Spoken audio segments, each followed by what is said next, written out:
Okay, I'm gonna go ahead and do the Lamed poem and a translation tutorial. I realize this already exists in the course in a PowerPoint, but some of you had mentioned to me that you had a hard time reading PowerPoint, so I'm just gonna redo it real quickly here as a YouTube video. So this week you guys are covering the um, pronominal suffixes or object suffixes, and these, as you I'm sure have discovered up to this point, are incredibly important to memorize and to know. And it's important to know both the type 1 object suffixes and the type 2, as well as the alternate type 1. But really, the foundation for all of that is knowing the type 1 suffixes. Because if you know the type 1 suffixes, it's pretty easy to figure out what the type 2 suffixes are. You add that extra helping vowel in the yod before the ending. And then the alternates, you just have to kind of learn as alternates.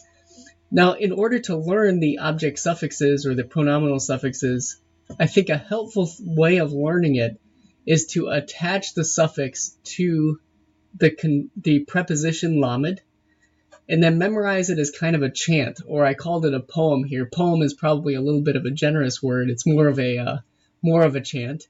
And if you learn this, and the important thing is to learn the order in which the parsing is. So it goes third masculine singular, third feminine singular, second masculine singular, second feminine singular, first common singular, and then it switches to the plural with the same patterns. So it's important to memorize the order so you know how to parse it, and then memorize the Lamed poem here. And all this is the Lamed preposition attached to a pronominal suffix. So this literally will be translated to him or for him, or to her or for her.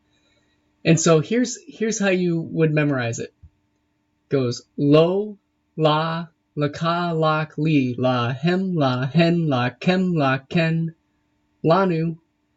So if you can just repeat that over and over again and memorize that. Lo, la, laka, lak, li, la, hem, la, hen, la, kem, la, ken, lanu. If you're able to just memorize that, then you'll really have it.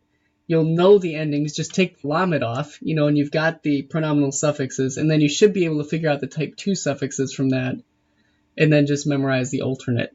So these are really important to know down cold, have memorized, and really get well.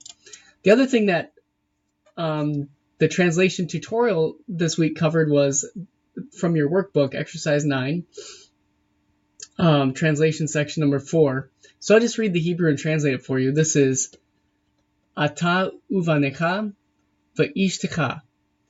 And so ata, as you know, is the independent personal pronoun you. This vav here is a conjunction vav, and the reason why it's a shurik is because of, drum roll please, you know it, the bump rule, right? When it's the conjunction vav is attached to a bait, meme, or pay, it switches to a shurik. So that means and. So you and then vanecha. So there is an object suffix on here, and as you look at it, it's the segol yod kaf with a comets in it, and this is a clearly type 2 object suffix. We know it's type 2 because of this helping vowel with the yod that separates the noun from the object suffix. So this is a second masculine singular object suffix, and the type 2 object suffixes, you may remember, go on a plural noun. So this is the noun sons from Bain, and this is the plural form with a type 2 object suffix, so it's and your sons. So putting this together, we have you and your sons. V'ishteka, this is the conjunction and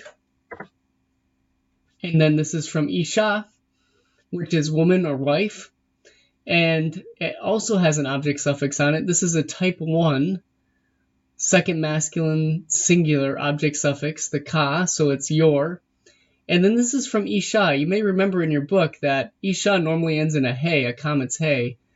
But when you put a pronominal suffix on a feminine singular noun, that final hey will strengthen to a tav before the pronominal suffix. So putting it all together, it's you and your sons and your wife.